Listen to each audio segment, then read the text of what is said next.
Now on the History Channel, we hear how rulers and dictators have for centuries attempted to achieve total domination of Iraq, an area with a past written in blood. The history of the country we now know as Iraq has been written in blood. But this rich land, graced by two great rivers, is also the place where human civilization first began. Complex and sophisticated societies developed here, ruled by kings who led the world's first armies. Their cities and empires, the earliest on earth, emerged, blossomed, and collapsed through war, invasion, and conquest. That is one age of terror that you don't want to live through.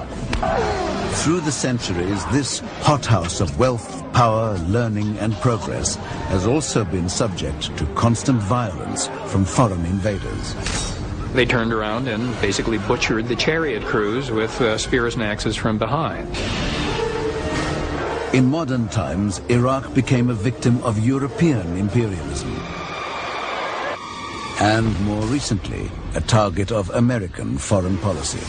This truly must be one of the most horrendous, oppressive regimes in history, even compared with the fascists of Europe. From Sargon the Great to Saddam Hussein, this is the story of the kings, from Babylon to Baghdad.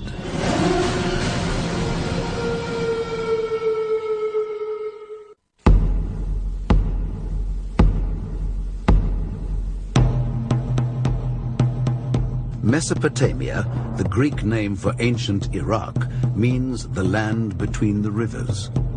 The rivers in question are the Tigris and the Euphrates. The Mesopotamian plain, part of the Fertile Crescent, was the perfect environment for civilization to flourish. Abundant water allowed an advanced tribal culture to develop long before Egypt, Greece, and Rome. Flint tools easily worked the rich soil, producing grass for sheep and goats and fields for barley. Nomadic tribes grew into settled communities, and their settlements grew into towns. By 3500 BC, the world's very first cities, Uruk and Ur, rose to civic splendor in southern Mesopotamia, a region known to archaeologists as Sumer. It's the place that saw the development for the first time on the planet Earth of virtually all of those social and political and technological things that we associate with civilized life. The world's earliest writing systems developed in Mesopotamia. The world's first kings. The invention of the wheel. The invention of the plow, the development of the state as a way of organizing political life.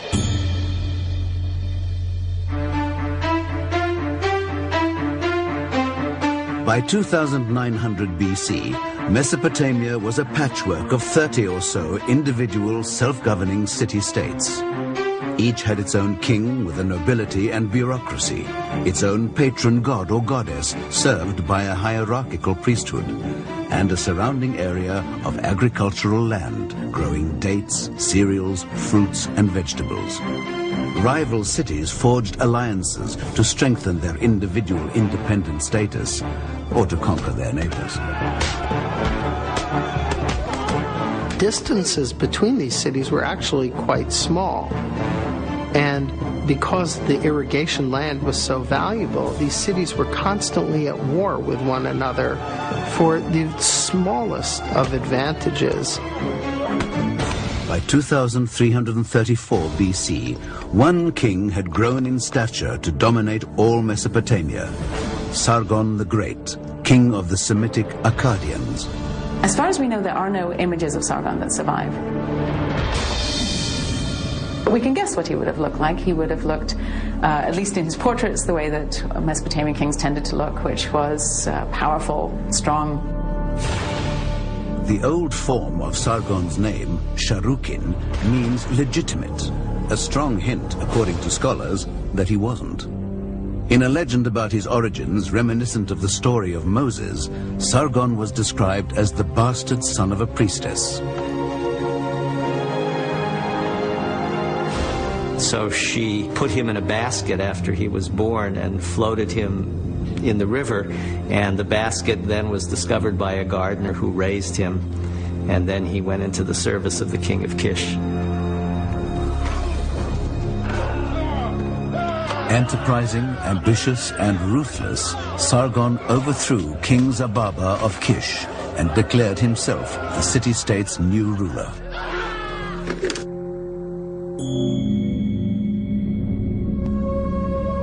He reigned from Agaday, the capital city he built north of Sumer in the state of Akkad, although its precise location has never been found.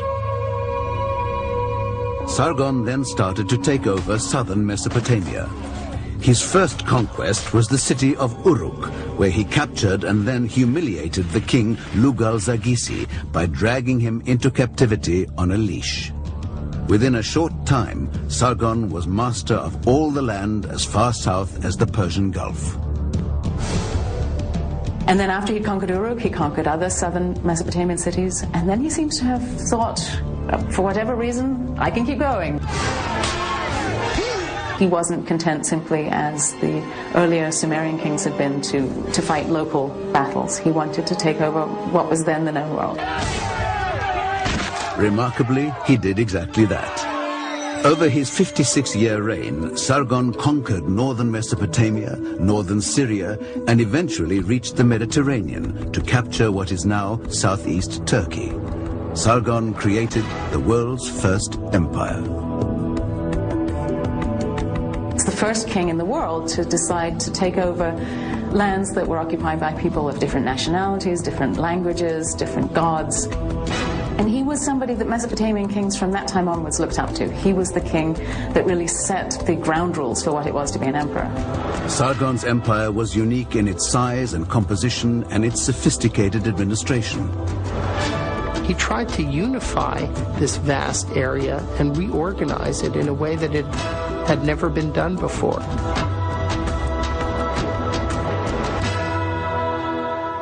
Every city in Mesopotamia had its own system of weights and measures.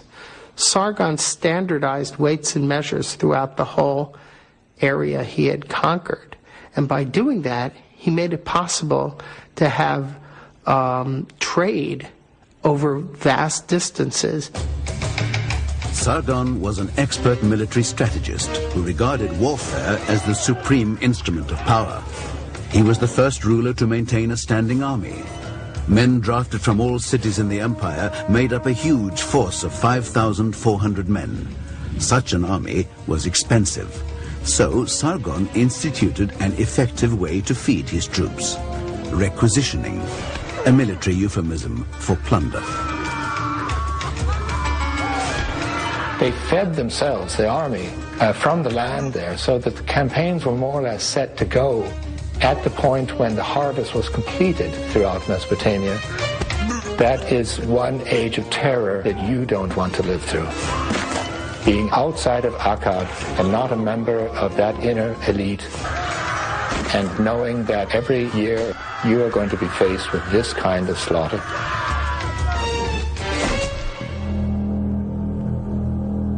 Sargon reigned until his death in 2279 BC. His dynasty continued to rule for a further 82 years. Yet, as impressive as the Akkadian Empire was, it also proved vulnerable to outside attack. In 2197 BC, the kingdom fell to raiders from the Zagros Mountains in Persia. A new king called Hammurabi would soon emerge. Taking Sargon the Great as his role model, he would construct a city that would become a legend in world history. And all of a sudden he's turning up on the borders with his army ready to fight.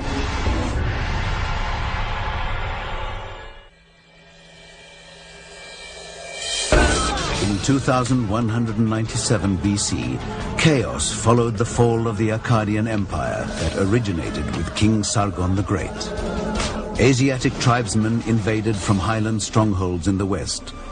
Total anarchy all but destroyed a civilization nurtured over centuries. Finally, in 2112, the kings of Ur restored some semblance of stability. Then a new threat appeared from the northwest. A wild nomadic people called Amorites descended to terrify the settled farmers of Mesopotamia. They saw the Amorites as barbarians. There are descriptions of them. These are people who don't farm, they don't live in houses, they live in tents. They don't bury their dead on the day that they die. They don't cook their meat. But after the initial turmoil caused by sudden immigration, the seasons and patterns of agricultural life in the flatlands began to work their calming magic.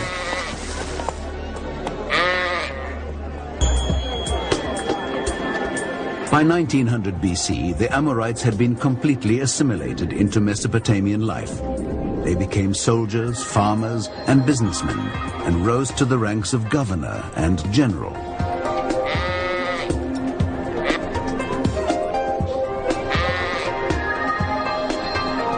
They consolidated their hold on Mesopotamia by establishing dynasties in the cities of Isin, Larsa, Eshnunna, and they founded the city of Babylon. It turned out to be actually a good thing for Mesopotamia in the end that the Amorites came, because some of the greatest Mesopotamian kings were Amorites.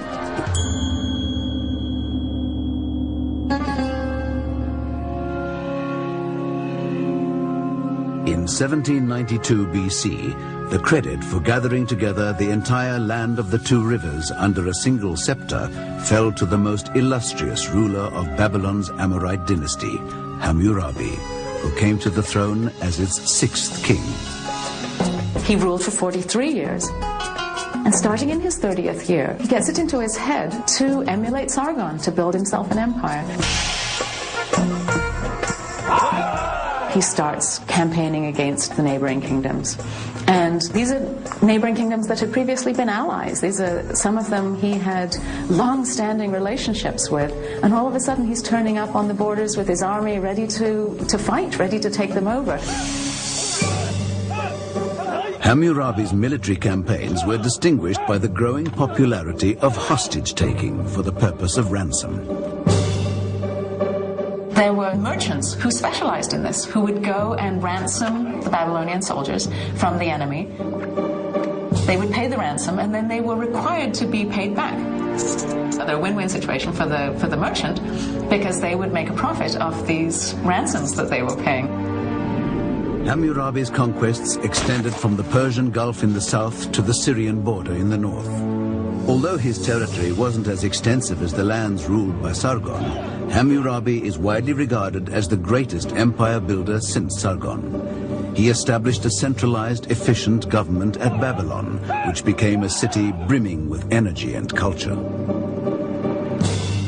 Whereas Sargon seems to have relied upon his power and his almost terror tactics to keep people under control,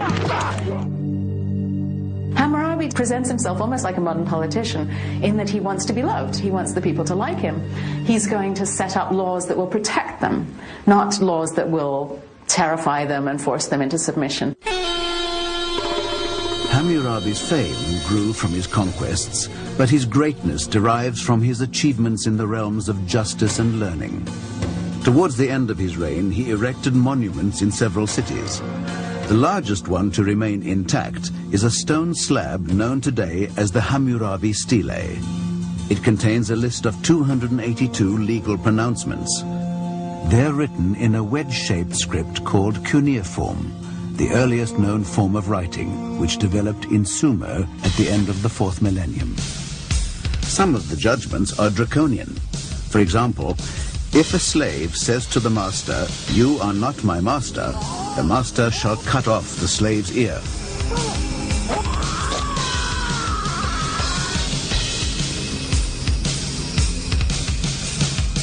Another reads, "If a man brings an accusation of murder against another man without providing proof, the accuser shall be put to death." And And again, if a woman is not discreet, thus neglecting her house and discrediting her husband, they shall throw this woman in the water. Hammurabi's administration of justice was comprehensive. His code comprises a mingling of ancient taboos and traditional customs with modern practices. His civil and criminal regulations cover many subjects, including commercial, family and property law, prices and wages, and slavery regulations. Some of them seem very sensible to us. Hammurabi's, the court spends a lot of time on specifying the social position of a married woman, when she's at fault for doing something, when she's not, what her property rights are. Laws that seem very, very advanced to us nowadays and very much not unexpected. On the other hand, what we find in the Hammurabi Code is the eye for an eye, tooth for a tooth passages that totally parallel the biblical notion of that. Hammurabi's justice was not necessarily equitable. Rights varied on an individual's status in society, whether as a land-owning free citizen, or a civil servant, or a slave. If you, as a citizen, kill a slave, you might get away with just paying a fine. If you kill another citizen, you most likely are going to be killed for that yourself. So certainly in the old Babylonian period, not all animals were equal. The promulgation of law by Hammurabi was not the first time the people of Mesopotamia had been given a legal system to live by, but his code was the most detailed and thorough. Scribes who practiced the law and wrote the contracts also wrote down the knowledge of mathematics, astrology, and they also wrote poetry. One long narrative poem, the Epic of Gilgamesh, became the first great literary work in the world. Following Hammurabi's consolidation of power, southern Mesopotamia became known as Babylonia, a unified kingdom. It thrived. So it was really Hammurabi's doing that made Babylon what it was and what it would be under the Neo-Babylonians, Nebuchadnezzar, when it was this great, huge metropolis of the ancient world. In 1750 BC, illness compelled Hammurabi to abdicate in favor of his son. But the dynasty endured. By 1000 BC, Babylon had established a lasting state in the south. Meanwhile, the city of Ashur dominated a rival state, Assyria, in the north. Soon the region's rulers, like its desert sands, would undergo a profound shift. Babylonia would have to compete for power against North Mesopotamia, which possessed the ancient world's most formidable fighting force, the Assyrian army.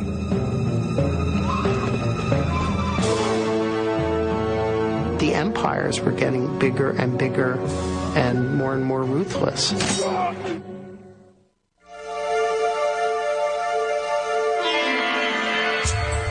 The Assyrians, a Semitic people, had inhabited northern Mesopotamia for at least 4,000 years.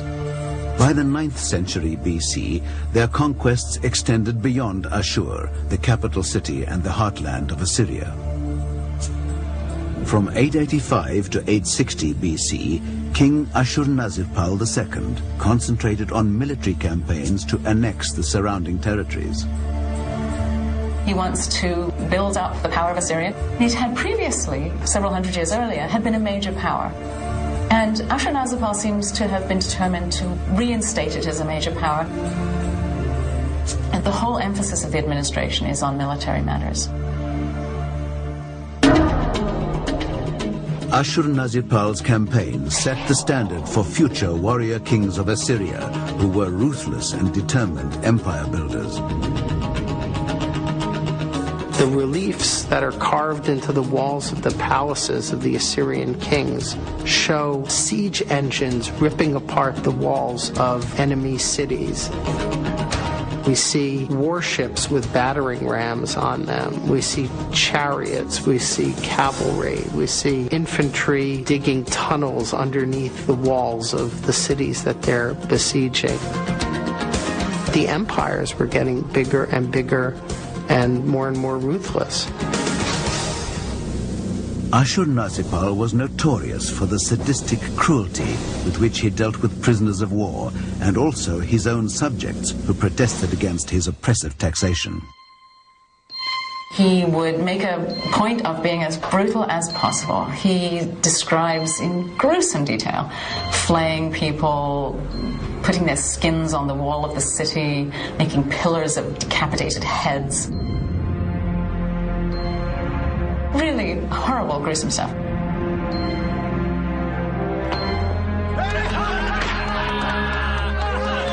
According to scholars, he probably didn't do it everywhere. He would take one city and do it as an example and terrify everyone else into obeying.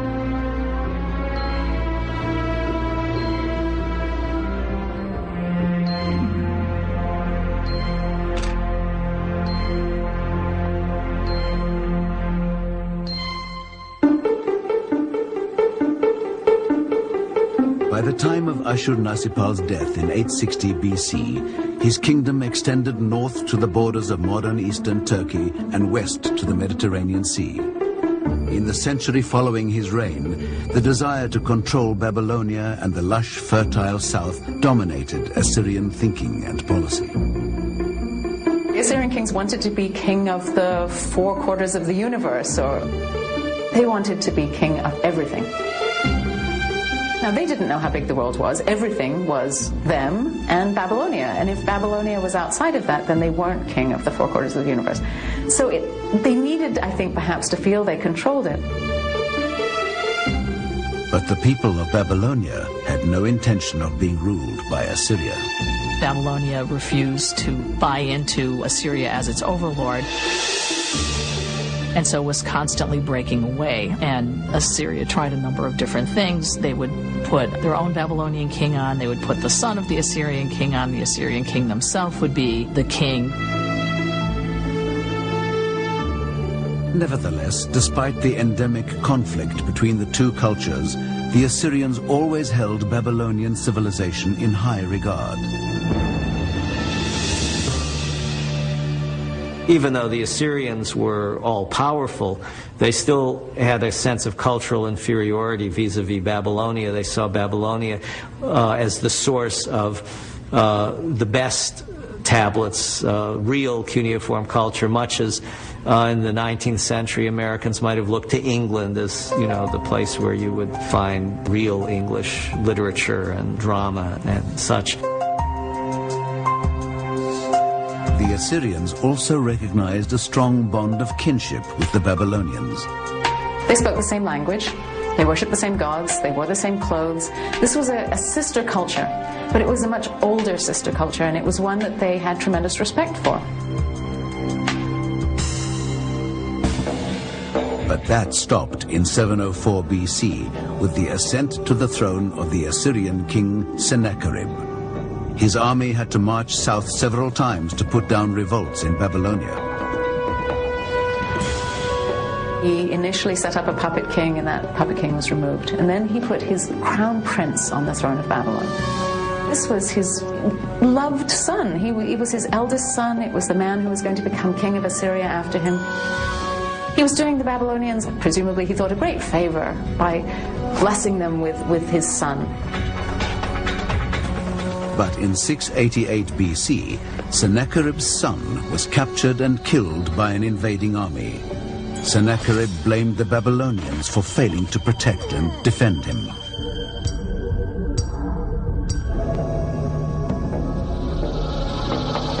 His relationship with the Babylonians got worse and worse.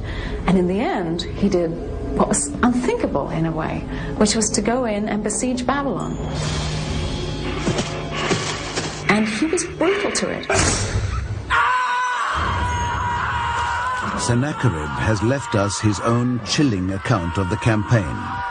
He wrote, "I pressed upon the enemy with the onset of a raging storm. I decimated the enemy host with arrow and spear.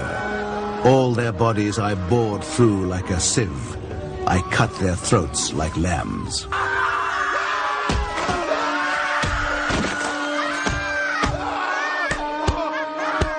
He destroyed the city. He burned down buildings, he razed temples. He took the statues of gods and had his soldiers destroy them.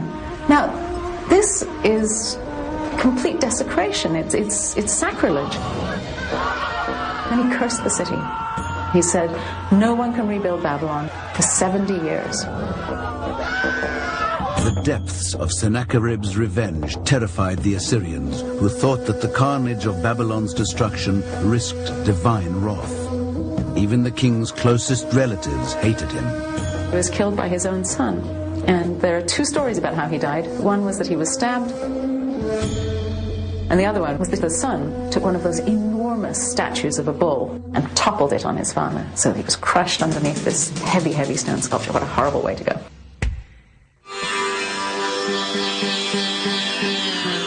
Upon Sennacherib's death, his youngest son, Esarhaddon, became king of Assyria in 680 BC. He wanted to rebuild the city of Babylon immediately, mend fences with the citizens, and correct the huge mistake he believed his father had made. Yet he also realized that he would not outlive the 70-year curse, recorded for posterity on a clay tablet in the archives. In desperation, Esarhaddon consulted the priests, and they told him something extraordinary. He discovered it wasn't 70 years after all, that they had been reading the tablet upside down. And in fact, it was 11 years, because in the way that numbers are written in cuneiform, 70, if you turn it upside down, is 11. And there it is. All they had to wait was 11 years. Then Esarhaddon commanded that Babylon be rebuilt. He used the booty he gained from his conquest of Egypt to finance the construction. When Esarhaddon died in 669 BC, he left his eldest son, Ashurbanipal, a kingdom that stretched from Egypt to Persia. This man was one of Mesopotamia's most cultured rulers. He was passionate about history and archaeology and loved poetry and literature. He said, I, Ashurbanipal, who can read and write, and he wanted to have a collection of all the literary works in his kingdom, and he wanted it to be in his palace at Nineveh. Ashurbanipal sent agents to seek out cuneiform tablets in the archives and schools of the Babylonian temples, which contained all the history and literature of the then-known world. His scribes meticulously copied and catalogued some 20,000 texts before depositing them in what was the world's first library in his beautiful capital city of Nineveh. Among the entire collection, Ashurbanipal valued especially the 30 or so omen texts that predicted his future. One, for example, reads, "If the constellation Aries is faint, the king will encounter misery. If the stars of Orion sparkle, someone influential will get too much power and commit evil deeds." Most of the tablets had to do with the kinds of omen divination that was important for him if he was to rule properly in accord with the will of the gods and really survive as king. Ashurbanipal was a fine scholar and a great patron of the arts, but he was also the military leader of his people. His reign marked the zenith of Assyrian splendor, and under his command, the empire controlled the entire Near East. So for them, that was the universe, that was everything. But after Ashurbanipal's death in 627 BC, new power brokers in the region would rain devastating blows down on the Assyrian Empire. These guys are forming a pincers attack on the Assyrian heartland. Towards the end of the 7th century BC, Babylonia was in tumult. Ashurbanipal, the Assyrian king who was also the overlord of Babylon, had died. This was generally the signal to rise in revolt. In the ancient Near East, as soon as one king died, everybody tried to break away, thinking that there would be a moment of weakness in the empire. And that's when you have a bit of chaos, because everybody wants a piece of the throne.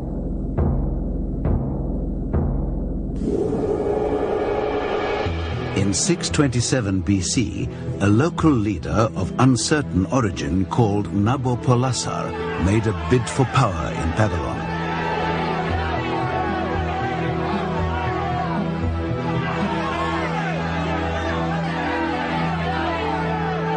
He seems to have been a governor of Babylonia. And in the first millennium, you have a number of different ethnic groups in Babylon and Babylonia, and he is in charge of one of them. He seems to have won these skirmishes and claimed the King of Babylon title. Professing himself a local hero and man of the people, Nabopolassar was determined to regain southern Mesopotamia's independence from Assyrian tyranny. The people rallied to his cause. In 626 BC, Nabopolassar founded a new Chaldean dynasty and started a war against the overlords. In 10 years, Nabopolassar had consolidated his hold over Babylonia, and he then began to threaten the Assyrian heartlands. At the same time, the Medes, who governed to the east, attacked Assyria along the banks of the upper Tigris. He starts ejecting the Assyrian garrisons and then pushing north into Assyria proper. By 615, he's operating with armies in Assyria itself. And he's joined there by people pushing in from northern Iran, principally Medes. So either operating independently or in concert, these guys are forming a pincers attack on the Assyrian heartland.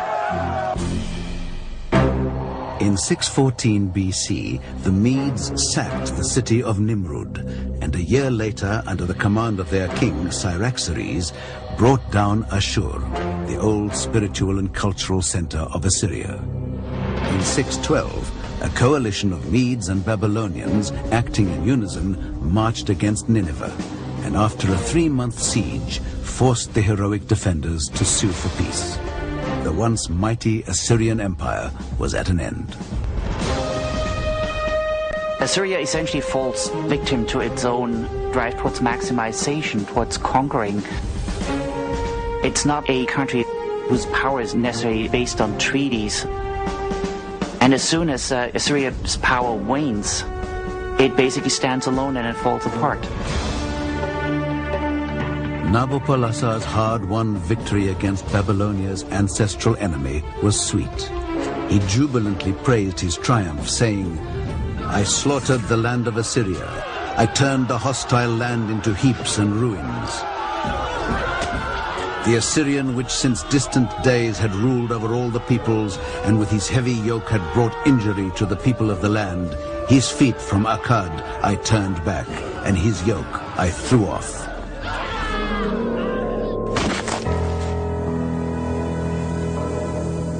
In 605 BC, Nabopolassar died and was succeeded as king of Babylon by his eldest son, Nebuchadnezzar II.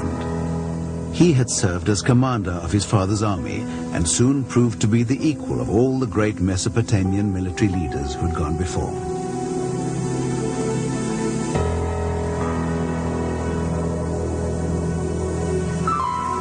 And he managed to reign for more than 40 years, in the course of which he established Babylonian control over much of the western territories of the former Assyrian Empire. One of the territories ruled by Nebuchadnezzar was the Palestinian kingdom of Judah. In 600 BC, its king, Jehoiakim, made the unfortunate decision to withhold the annual tribute due to Babylon. Nebuchadnezzar marched west in December 598 and attacked Jerusalem, Judah's capital city and the spiritual center of the Jewish people. In a battle over 3 months, the Babylonian army proved victorious and took Jerusalem. Nebuchadnezzar ordered what is known in Jewish history as the exile, the deportation to Babylon of thousands of Jews, including the king and his immediate family. One of the ways of stabilizing a conquered territory was to take a political elite and a social elite that had not proved reliable or cooperative and replace them with a new population of people who had no ties to the place. Nebuchadnezzar had acquired an empire comparable to that of Assyria. Like the Assyrian kings before him, he devoted a great deal of the empire's resources to enlarging his capital city. Babylon rapidly rose to be the greatest and most splendid metropolis in the ancient world. Those are really efforts that could go into the Guinness Book of Records. The excavator of Babylon estimates that Nebuchadnezzar actually used about 15 million baked bricks in his refurbishment projects of his city.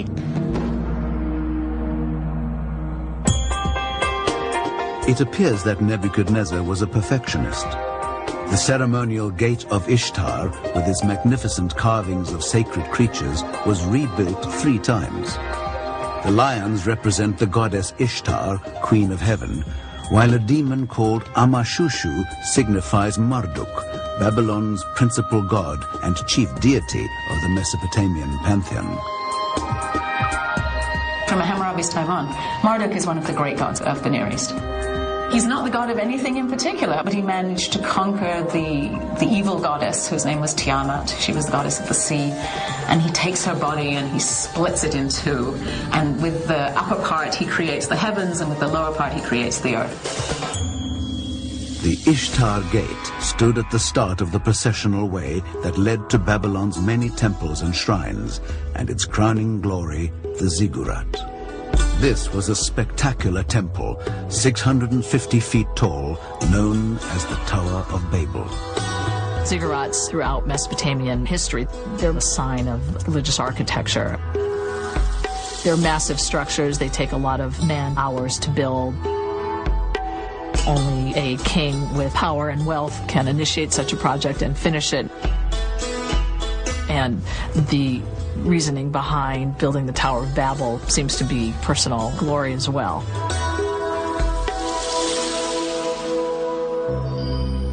Within Nebuchadnezzar's magnificent palace were the famous Hanging Gardens. They were said by the Greek historian Herodotus to have been one of the great wonders of the world. The gardens were supposedly constructed for the king's wife, a homesick Persian princess, who found solace in the exotic plants on the terraces, which reminded her of home. However, it is possible that the Hanging Gardens of Babylon may exist only in legend.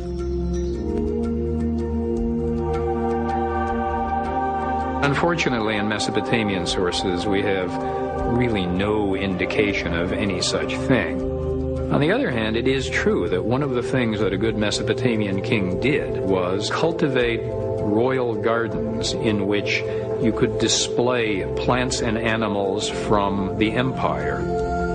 This was one of the ways of showing the scale and range of conquest, and therefore giving a kind of living, breathing, green image of power. Nebuchadnezzar died at the age of 84 in 562 BC. During his reign, Babylon's literature, arts and sciences flourished. Generous state patronage, a strong economy, and the wealth of conquest gave rise to a golden age in Babylon. But beneath the glittering surface of society, all was not well. Disquiet and disloyalty crept in, and Babylon's next king would declare allegiance to Babylon's ancestral enemy. In June 556 BC, a commoner called Nabonidus became king of Babylon in the aftermath of a violent coup d'etat. He made himself immediately unpopular with the priests and the people at large.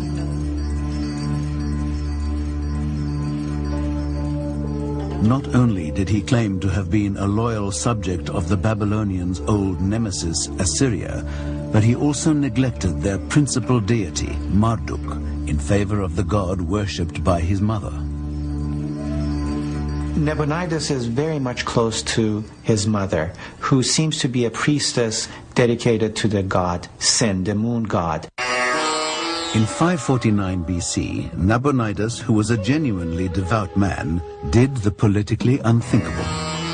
He left his young son Belshazzar in charge of Babylon, and for a decade abandoned the country to go and build and restore temples devoted to Sen, the moon god, in Tamar, in southern Arabia, and Haran, in northern Mesopotamia.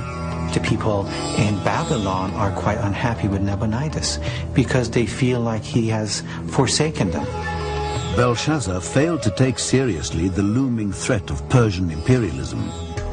The Persians and their cultural near neighbors, the Medes, inhabited the eastern highlands beyond the Zagros Mountains and the lands along the Persian Gulf.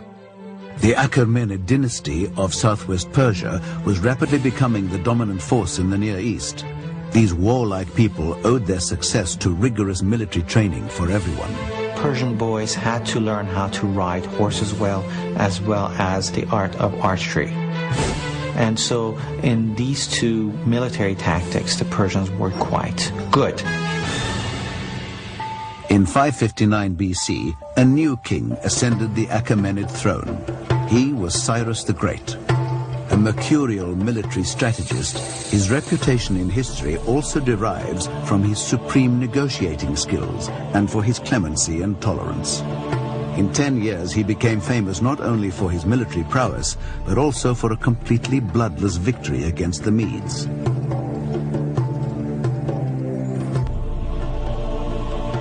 He is going to take on this amazing campaign of first conquering the Iranian plateau, which was ruled by the Medes.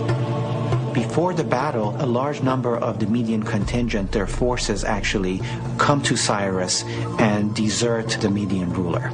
And hence, he's victor before even the battle begins. Cyrus won victory after victory. By 546 BC, he had amassed a vast empire stretching from Asia Minor in the west to the Persian plateau in the east. All that remained outside his control was Babylon, Mesopotamia's political, cultural, and religious center, and the territories subject to Babylon in Syria, Lebanon, and Palestine. To conquer them would see the birth of a new world empire and the greatest to date in history. Cyrus couldn't resist the challenge.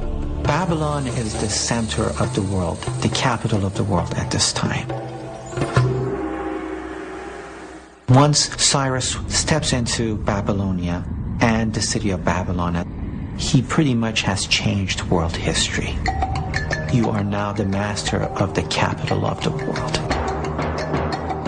Now he's going to descend upon Babylonia. In 539 BC, Nabonidus returned to defend his kingdom, but he was too late.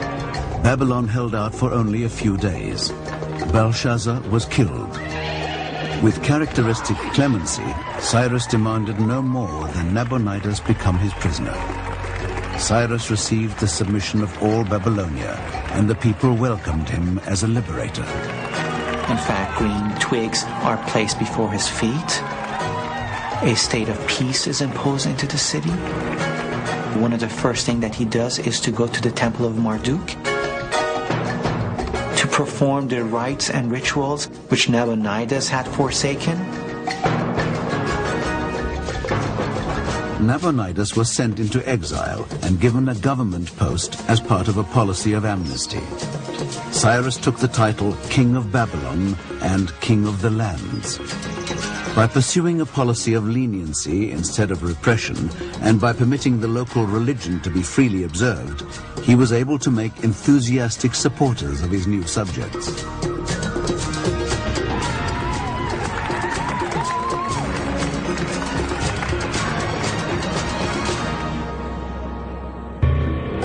Cyrus also tackled the problem of Babylon's expatriate Jewish population. In 537 BC, he allowed 40,000 exiles to return to Palestine. The Jews considered him a savior who delivered them from 60 years of captivity.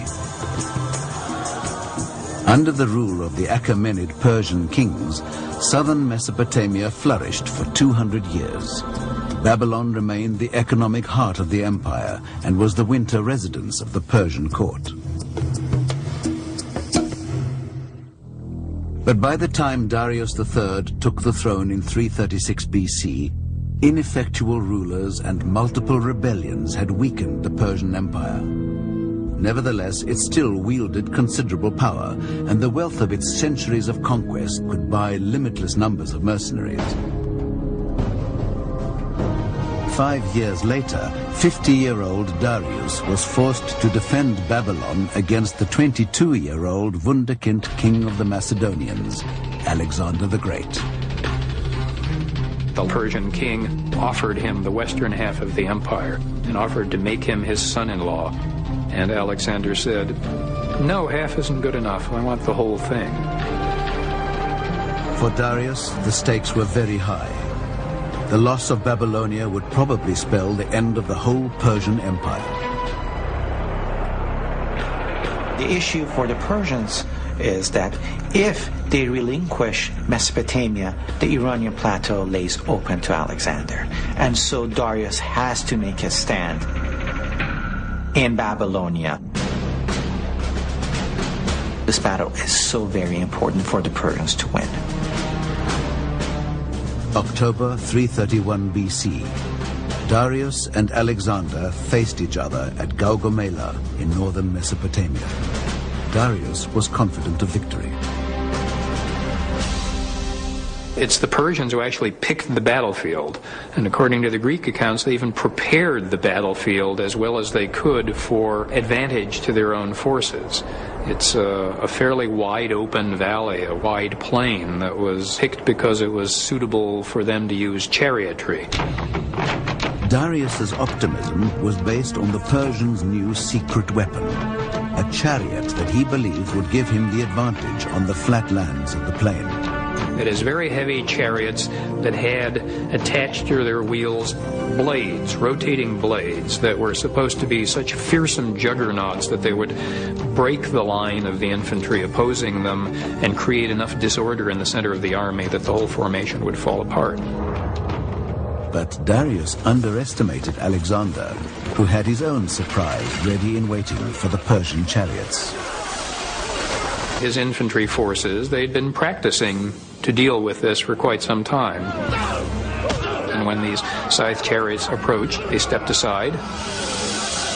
The chariots went through, they turned around and basically butchered the chariot crews with spears and axes from behind.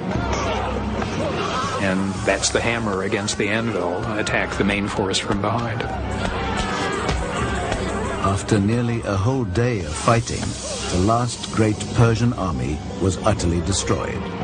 Darius fled the battlefield and Alexander took possession of Babylonia. He had ambitious plans for its future. Babylonia was going to be the center of the empire that he was making. He already began some building projects there. He sent out a fleet to explore the Red Sea. He began building naval installations along the Tigris and Euphrates and down near the mouth of the Gulf to make the cities farther up in Iraq more accessible to navigation. The plans were never completed. In June 323, while he was staying at Nebuchadnezzar's old palace in Babylon, planning further conquests of Arabia and in the West, Alexander was taken ill after a banquet. He became feverish and died of uncertain causes 11 days later. He was only 33, but he was probably the greatest general of all time. After Alexander's death, his empire was divided between the generals who'd fought with him through the glory days. Political power shifted from Babylon to the new city of Seleucia on the west bank of the river Tigris in central Mesopotamia. Babylonia wasn't the capital of an empire anymore. And now it's not the capital of the territory anymore either. So there is a decline that begins then, but it probably takes quite a while before it really has a serious effect on turning Babylon into a kind of desolate village. Today, the ruins of the once great city of Babylon are spread out over a cluster of mounds or tells along the banks of the Euphrates, 60 miles southwest of Baghdad.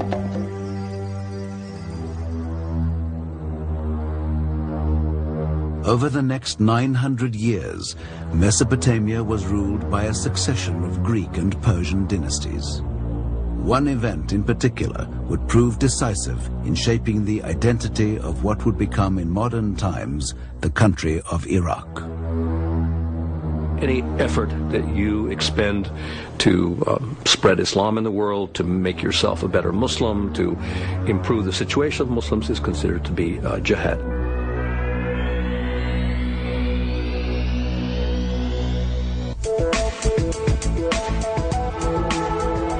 By 700 AD, Mesopotamia had been part of an empire created by the Persian Sassanid dynasty for 4 centuries. The land of the 2 rivers was situated in the middle of the Sassanids' vast territory, which extended from India and Turkey to Iran, Syria, and the Red Sea.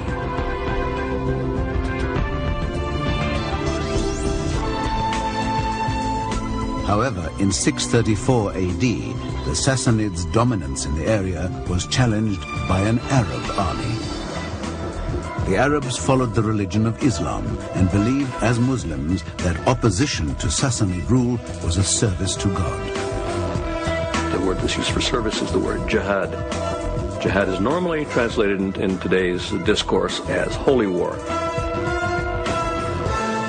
In fact, it means effort. So any effort that you expend to spread Islam in the world, to make yourself a better Muslim, to improve the situation of Muslims is considered to be jihad, is considered to be effort in God's path. The word Islam means submission. Muslims must submit to the will of Allah, the one omnipotent God. According to Islamic belief, the Prophet Muhammad is the messenger of Allah. Muhammad was born around 570 AD. A poor merchant from the city of Mecca, he grew disillusioned with the unprincipled business practices of the time and was increasingly drawn to a life of contemplation. The rise of commercialism had brought about a neglect of the poor and the orphaned, as he called them. And he began to retire into caves that surrounded Mecca. And there, in the year 612, he had heard voices. He became convinced that this was the voice of the Archangel Gabriel, who was informing him that God has chosen him to be a messenger. By the time Muhammad died in 632, he had inaugurated a great religious movement and an awe-inspiring army fueled by belief, which would carry Islam far beyond the deserts of Arabia. In 636 AD, the Arabs crossed the Euphrates and engaged the Persian army at Al-Qadisiyah, a village south of the hamlet of Baghdad. Under the leadership of their most brilliant commander, Rustum, the Sassanids had mobilized a huge force of 120,000 men.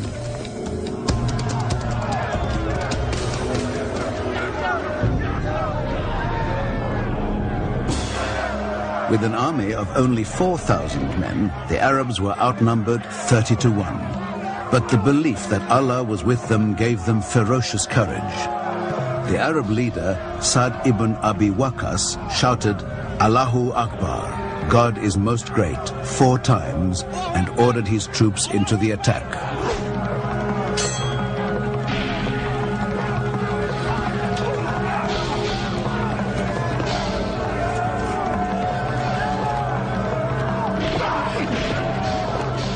They fought with great bravery, but they were no match for the Sassanid army's elephant corps that caused havoc in the Arab ranks.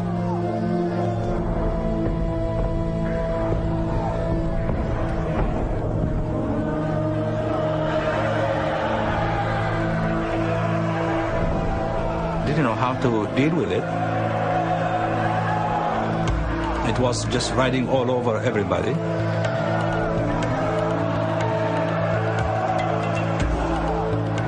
And eventually they found out a way of tackling the elephant, and that is to attack it at its trunk.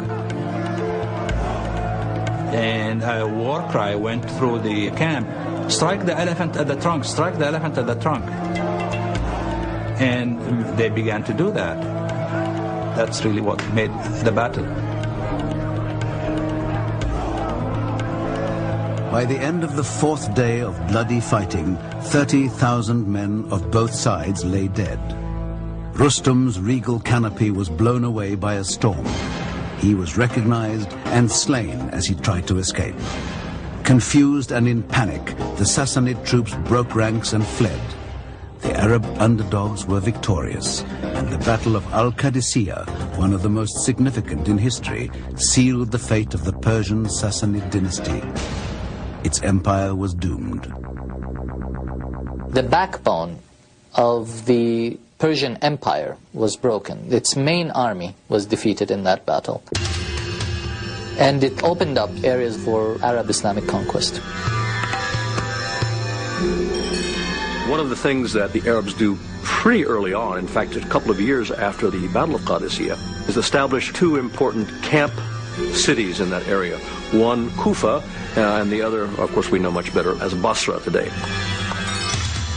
These were cities that were designed to house the Arab fighters and not let them mix with the local population.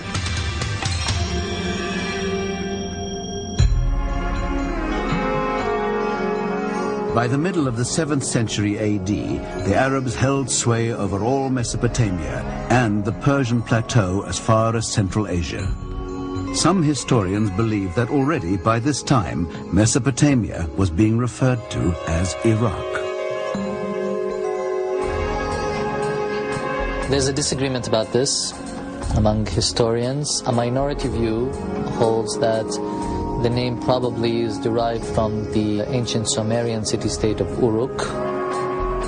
And a more accepted version is that the name is derived from a Semitic word which refers to a shoreline in reference to the river.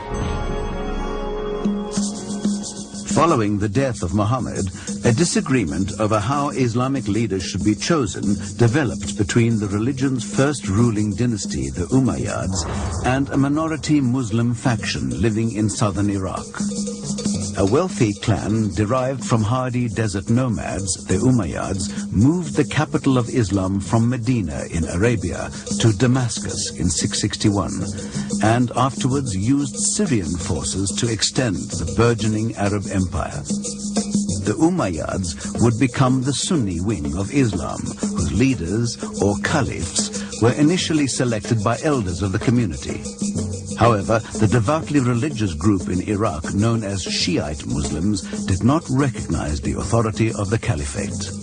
Instead, they accepted only the descendants of Muhammad's cousin and son-in-law, Ali, as the legitimate leaders of the faith.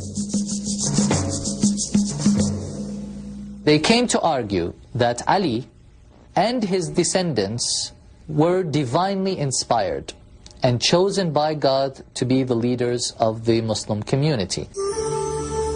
These divinely inspired individuals, they refer to as imams. Over the next 20 years, the followers of Ali, known as Shiite Ali, fought the Umayyad caliphs for control of the empire and the doctrines of Islam. Though unsuccessful, the Shia would remain a powerful force in Iraq and a minority in many Muslim communities. It was another dynasty of Sunni Muslims that finally overthrew the Umayyads in 750 AD. The Abbasids claimed descendancy from Muhammad's uncle, and like the Shia, believed the spirit of Islam had been betrayed by the Umayyads. In 761, the Abbasids, under their leader Abul Abbas, murdered the entire ruling family and chose an Iraqi settlement as the new heart of the Muslim world. The village would become the city of Baghdad.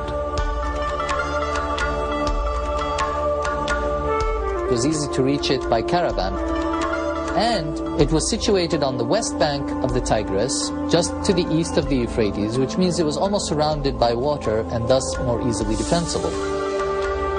A workforce of 100,000 men transformed Baghdad into a bustling metropolis in just 4 years.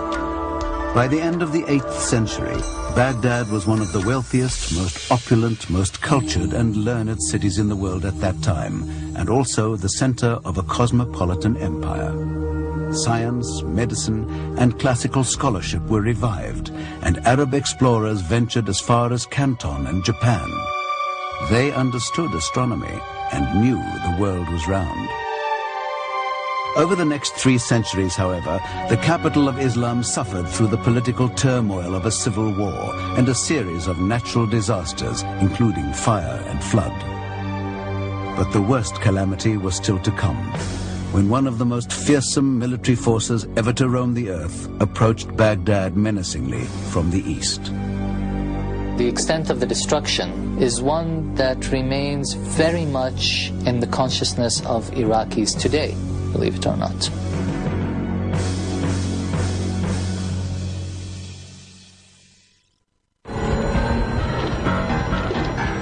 Early in the 13th century, a Mongol warrior, Genghis Khan, brought together an almost invincible army of nomadic tribesmen from all over Central Asia. He began the subjugation of an enormous landmass that would only be completed over time by his sons and grandsons. In 1257, one of his grandsons, Hulagu, singled out for conquest the chief metropolis of the Muslim Empire, Baghdad. The chief religious tradition among the Mongols was various forms of shamanism. And Hulagu at various times mentions that one of his missions is to destroy Islam. Hulagu demanded Baghdad's submission from the 37th Abbasid Caliph Al-Mustasin.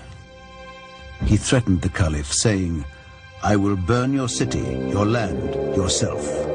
If you wish to spare yourself and your venerable family, give heed to my advice with the ear of intelligence. If you do not, you will see what God has willed."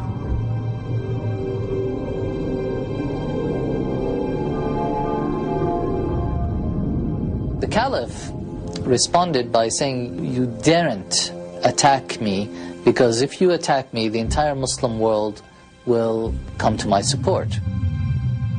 As it turned out, the Muslim world did nothing, and Baghdad faced its most terrible calamity under the Mongols.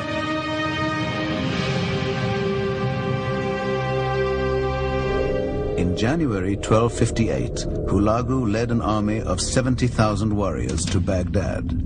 After 30 days of fierce fighting, the city fell, and Hulagu carried out his threat.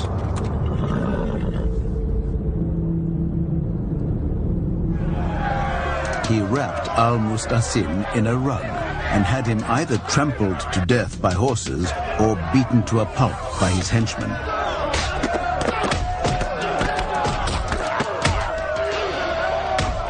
An eyewitness watched what Hulagu's army did next.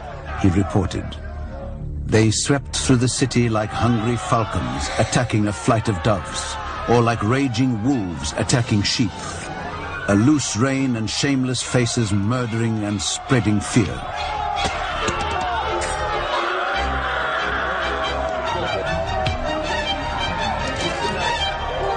Probably about 100,000 people were put to the sword in several weeks of looting. The great libraries of Baghdad were intentionally destroyed. Most of their books were dumped in the river. Legend holds that the river Tigris first ran red with blood and then black with ink. It was a terrible massacre, and the extent of the destruction is one that remains very much in the consciousness of Iraqis today, believe it or not. For Iraqis, the very name of Hulagu brings images of destruction and fear.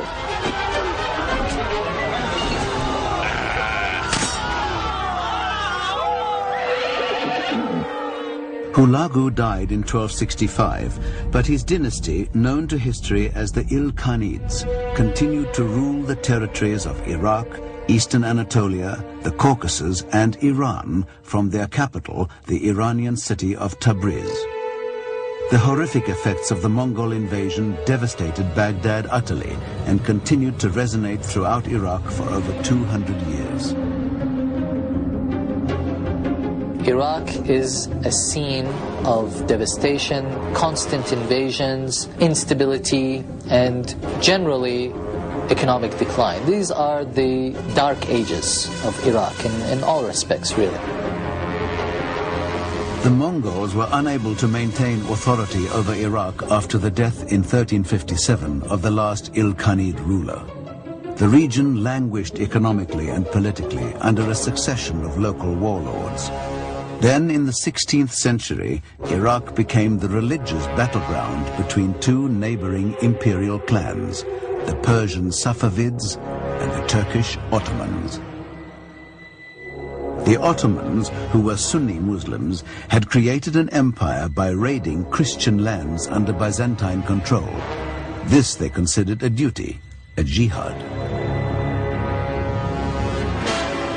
The glittering Byzantine capital of Constantinople, the elegant Christian Orthodox city on the Bosphorus, was taken in 1453 and renamed Istanbul.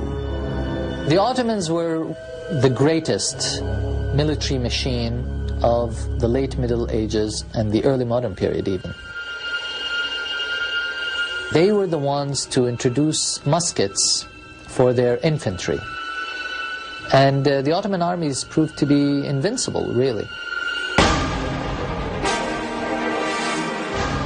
In 1520, the 10th Sultan succeeded his father as emperor. A brilliant military strategist known in the West as Suleiman the Magnificent, he was called by his own people Kanuni, the lawgiver. Under Suleiman, the Ottoman Empire reached its zenith and became a true world power. The Safavid dynasty was founded by Shah Ismail in 1499, ending a period of instability and disorder in the later stages of the 15th century. The Safavid state formed the geographical and political foundations of modern Iran. They started out as being a mystical Muslim community in the mountains of Azerbaijan. Eventually they would adopt Shia Islam and became fervent Shia Muslims. Under Shah Ismail, who was the first ruler of the Safavid Empire,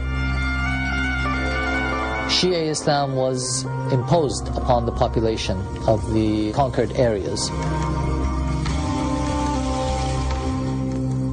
Shah Ismail invaded Iraq in 1508, partly to take possession of its two holiest Shiite cities, An-Najaf and Karbala.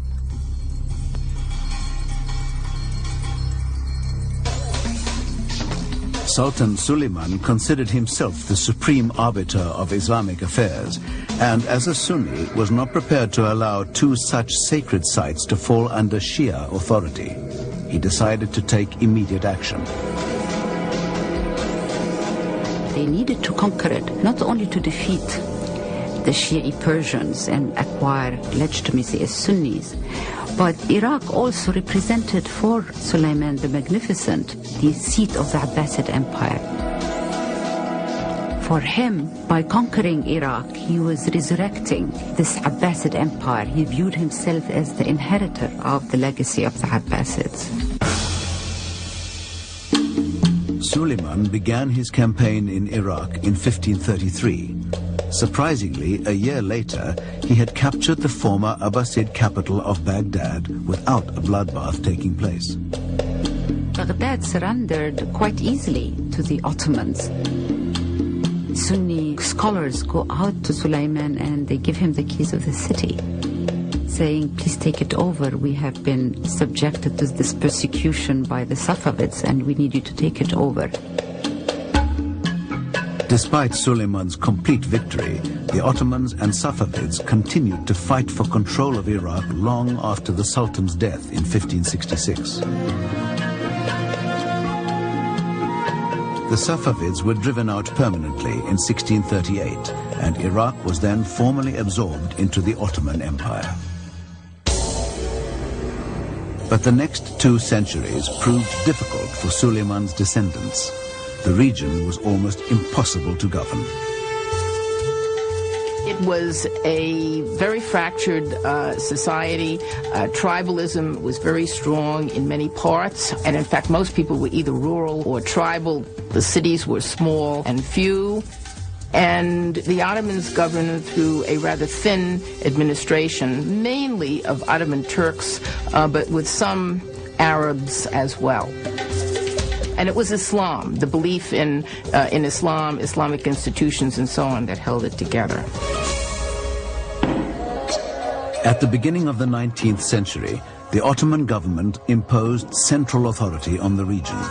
They divided it into 3 administrative districts, which together would form the geopolitical base of modern Iraq. These were Mosul, Baghdad, and Basra. Basra was Iraq's only access to the Persian Gulf and was growing into a center of international trade. In the 20th century, the caliphs would have to contend with foreigners who were casting acquisitive eyes over their wealth. Everybody knew that sooner or later they were going to find oil across the border in what was then Ottoman Iraq. Crude oil was discovered. In Britain, Winston Churchill, then colonial undersecretary and soon to become First Lord of the Admiralty, was convinced that oil, not coal, was the fuel of the future.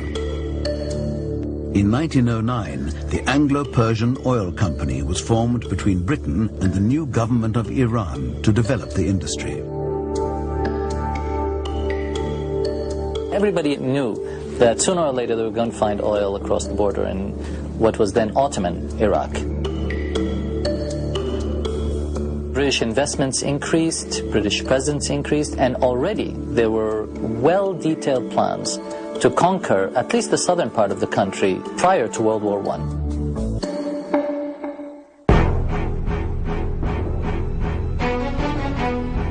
On the 1st of August 1914, Germany, spurred on by the need for natural resources provided by overseas colonies and a desire for greater international influence, declared war on Russia. The First World War juggernaut got underway. When the Ottoman Empire took the side of Germany and the Austro-Hungarian Empire against the Allies, Britain found its commercial interests in the Middle East suddenly threatened.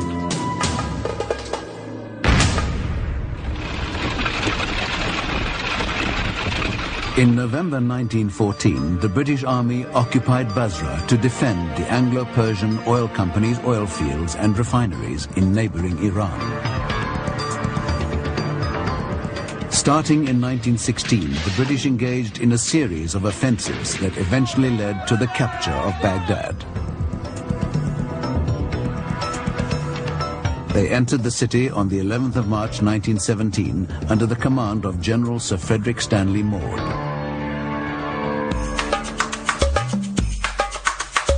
"9,000 Turkish soldiers surrendered.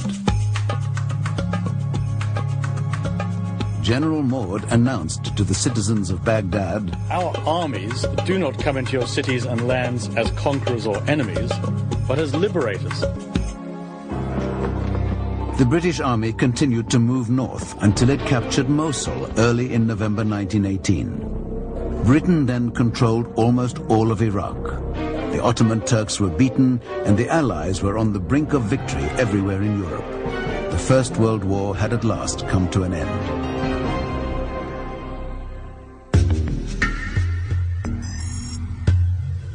Iraqis and Arabs from other Ottoman provinces in the Middle East hoped their long-held dream of freedom and self-determination would finally come true.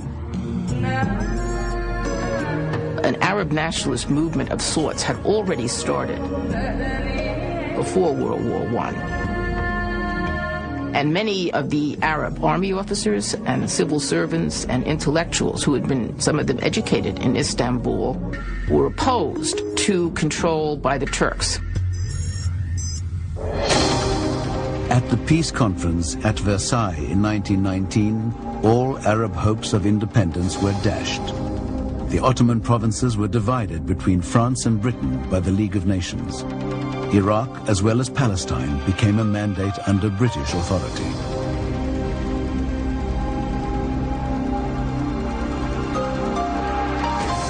These countries were deemed to be almost ready for independence, but they were going to need help from foreign powers to prepare them for independence. Nation building, we call it today. Arnold Wilson was the administrator in charge of the Iraq mandate. He argued that it was in British interest to bring civilization to Iraq, to Mesopotamia, and that this could only be done through direct English rule over the country. Thus, he brushed aside any claims of Iraqis to participate in the governance of the country.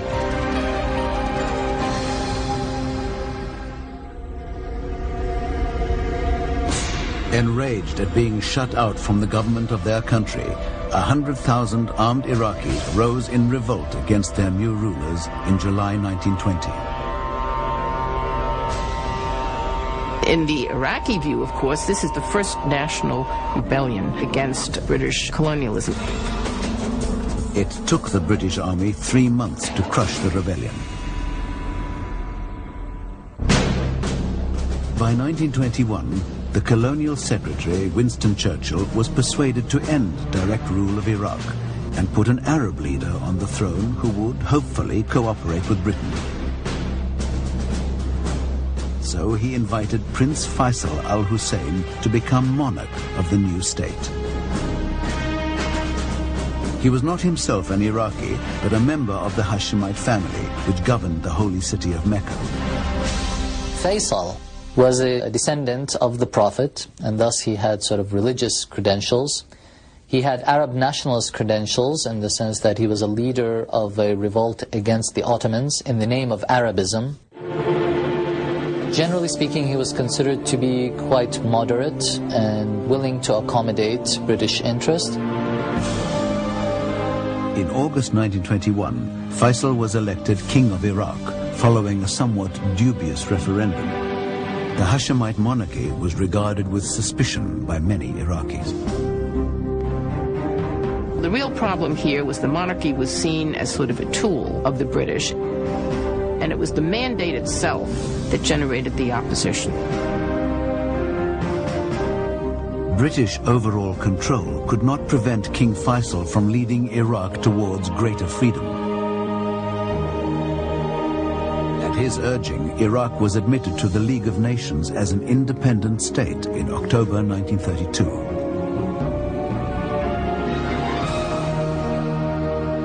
Nevertheless, in the late 1940s, many Iraqis were voicing dissatisfaction with the pro-British regime. It seemed to them that Faisal was becoming increasingly distanced from Iraqi society.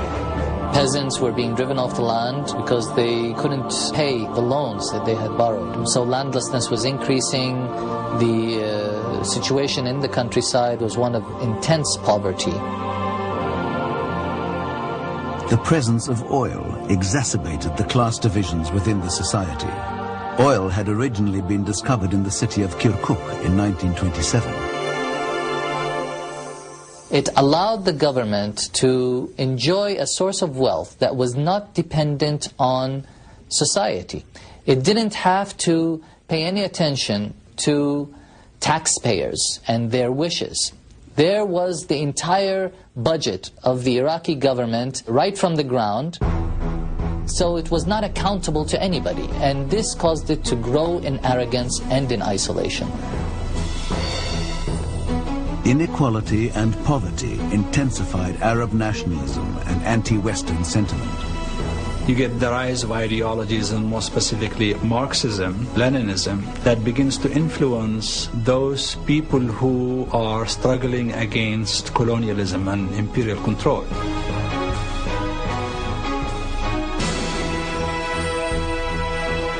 The Iraqi ruling family clung to the trappings of the past. On the 2nd of May 1953, 18-year-old Faisal II, educated at Harrow, assumed the throne. Surrounded by senators, deputies, and members of foreign delegations, he took the oath of kingship. In 1956, Iraq signed the Baghdad Pact, an anti-communist security alliance that included Great Britain, Turkey, Pakistan, and Iran. That year, Faisal paid a state visit to Britain and affirmed his government's enduring friendship.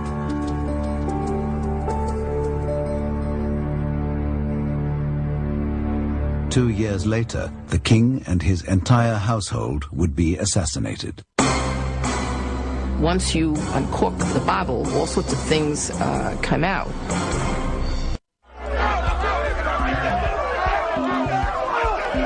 In the late 1950s, nationalist fervor gripped Iraq. Determined to put an end to the monarchy, a group called the Free Officers Association mounted a coup d'etat against Faisal on the 14th of July, 1958. Explosive news from the Middle East. A military coup and mob revolt in Iraq topples King Faisal from the throne. It was all over within hours. A bloody massacre at Al-Zuhur Palace left the 23-year-old king dead.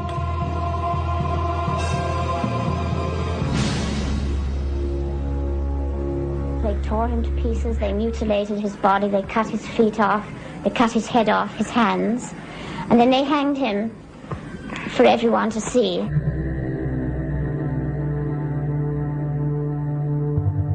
The 1958 revolution was quite violent. It wasn't meant to be. The officers that conducted it wanted to get rid of the ruling family, and the ruling family was killed. But as frequently happens, once you uncork the bottle, all sorts of things come out.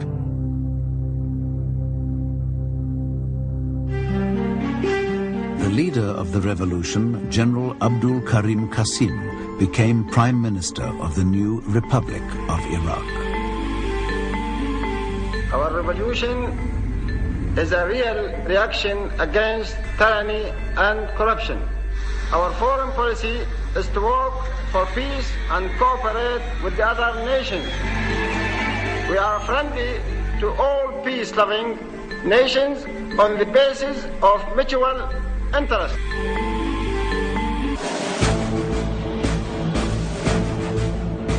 Some of Qasim's progressive legislation, especially that which promoted women's rights and land reform, was considered too radical by many Iraqis. They began to support the right-wing Ba'ath Party that emerged in the early 1950s. All the forces that feared the leftist tide in Iraq gravitated toward the most militant, the most organized, the most vicious of the right-wing groups, which was the Ba'ath Party.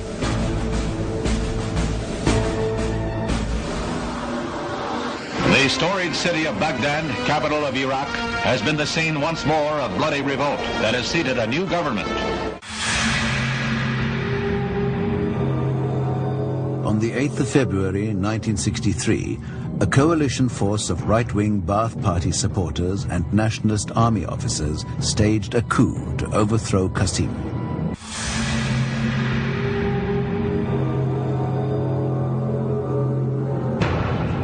"24 hours later, he was executed.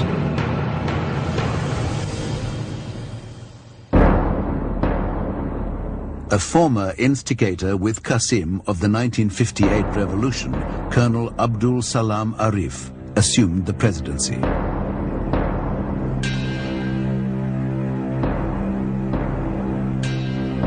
Following the coup, Arif and his Arab nationalist supporters in the army outmaneuvered the Ba'ath faction to take complete control of the government.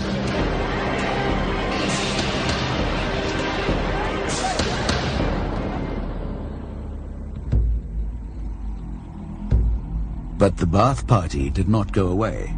In fact, it grew stronger by recruiting new members from the conservative right and extending its reach deeper into the core of senior army officers. The man who was responsible for doing this was Saddam Hussein, who was really responsible for organization, including not only the cell structure, but the security organization. On the 13th of April 1966, Colonel Abdul Salam Arif was killed in a helicopter crash.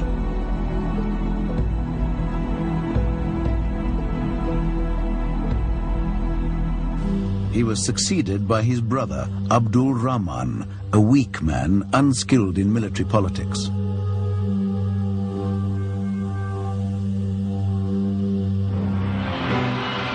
On the 17th of July 1968, the Baathists took advantage of Abdul Rahman's ineffectual leadership. They staged a bloodless coup that sent him into exile. 54-year-old General Ahmed Hassan al-Bakr became president of the newly established Revolutionary Command Council, Iraq's supreme executive, legislative, and judicial body. Al-Bakr's vice chairman and second in command was Saddam Hussein. He was raised by his uncle, who was a staunch Arab nationalist, and who fed him this outlook. We hear stories that he was sort of a village bully, that he carried a pistol around with him, and there are those who say he even killed someone when he was still a child. Saddam was in charge of internal security. His chief task was to eliminate any opposition to the Ba'ath government or to himself. For a long time, the Ba'athists depended on elements within the military to stabilize their rule. Saddam built a new base for the party, and this was the secret police. The secret police spread an atmosphere of terror in Iraq, where everybody feared their neighbor, and even parents feared their own children. Over the following 10 years, al-Bakr and Saddam Hussein moved the country inexorably towards totalitarianism. After a decade of the purging of political opposition, manipulation of the different ethnic groups, and consolidation of his power base, Saddam had gained practical control of the administration. Unsurprisingly, al-Bakr resigned, citing ill health. On the 17th of July 1979, Saddam Hussein stepped to the forefront of Iraqi politics and proclaimed himself the nation's new leader.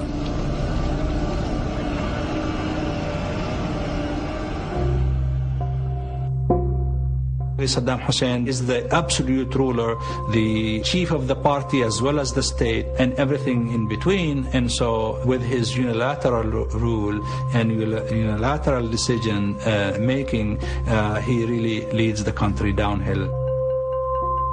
The Iraqi troops stormed across the border and occupied the oil-rich emirate of Kuwait. Saddam's invasion of Kuwait in August 1990 brought an immediate and decisive international response and led swiftly to the Gulf War of 1991.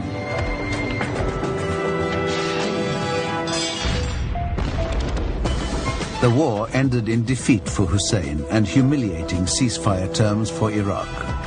Over the ensuing 12 years, the Iraqi people endured economic sanctions, weapons inspections, and airstrikes. Iraq under Saddam had the greatest potential. It is a very wealthy country, had a lot of resources, and it was forced to be underdeveloped economically and everything else after the sanctions were imposed after the Gulf War. Saddam remained bullishly defiant. This is a regime that has something to hide from the civilized world. In 2002, President Bush proclaimed with certainty that Saddam had hidden weapons of mass destruction somewhere in his country. A US-led military coalition invaded Iraq in April 2003.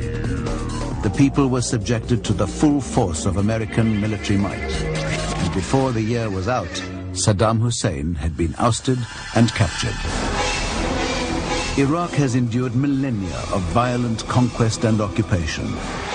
From the ancient era of warring city-states to invaders battling for control of Babylon and Baghdad, and then revolt and revolution in more recent times, many men have sought to hold sway over this fertile, abundant, oil-rich country. It's a land that historically has been very wealthy. In the past, agricultural and commercial wealth. In the present, oil wealth. And thus it's constantly invited invasions.